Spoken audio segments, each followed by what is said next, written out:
Yo, what's up mga par? Good morning. Today, i-deliver natin ang ating Honda City sa Pangasinan. Alright, linisin muna natin.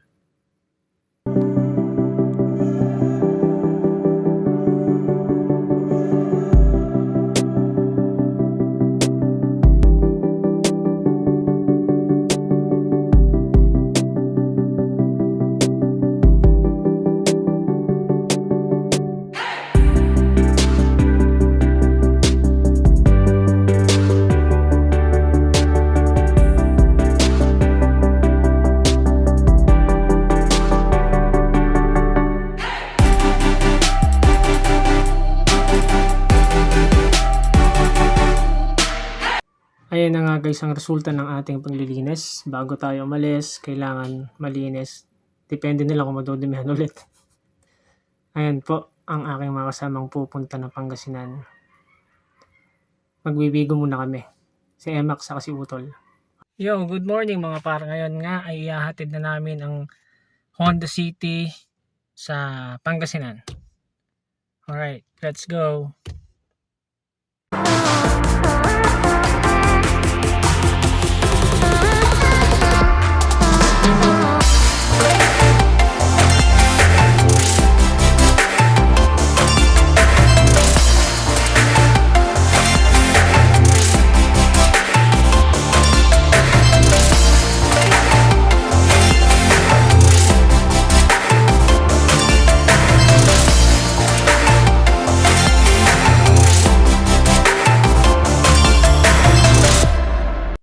Andito na nga kami ngayon sa Pangasinan. Ito ang aking buyer na tumingin kahapon. Siya po ang bibili. Ayan, mabilisan lang. Ayun, bayaran agad guys. Uwi na.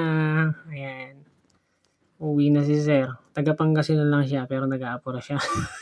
Ako yung taga Nueva Ecija. So ayan po, tuwang-tuwa si Sir sa kanyang Honda City. Talaga namang like a new nga. Ayaw niya nang pawalan. Bye Sir, salamat.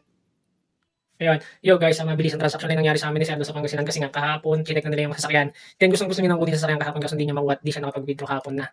Alright, so maganda kasi yung sasakyan. As in, meron pa akong Vigo sa Montero. Pareho namang presyon. Kung interesado kayo sa mga gustong pang-aring sasakyan, meron tayo. Second hand yun pero good as nyo siya kasi all orig naman yung mga paint niya. And talaga namang wala ka nang ipapagawa. Kung magagamitin mo na lang. Interesado, punta lang kayo sa aming page sa Third Cars Garage. Hindi pa ako malaking car dealer. Kumbaga, ano lang, gamit benta ako na gusto ko maayos yung sasakyan bago ko ibenta. And hindi ko siya binibili ng mura kasi mahal talaga. Mahal din ako bumili ng sasakyan, hindi yung tipong, saka hindi ako nagbebenta ng bibili ng sasakyan kung nabili ko siya na sira-sira, hindi. Papagawa ko muna yung sasakyan bago ko ibenta. Yun naman po. Bali, ayun po, punta kayo sa page ko, Third Cars Garage. Visit nyo lang yun. Papalo na rin yung Jules.tv vlog. And andun po ibang details sa may Third Cars Garage ng mga sasakyan.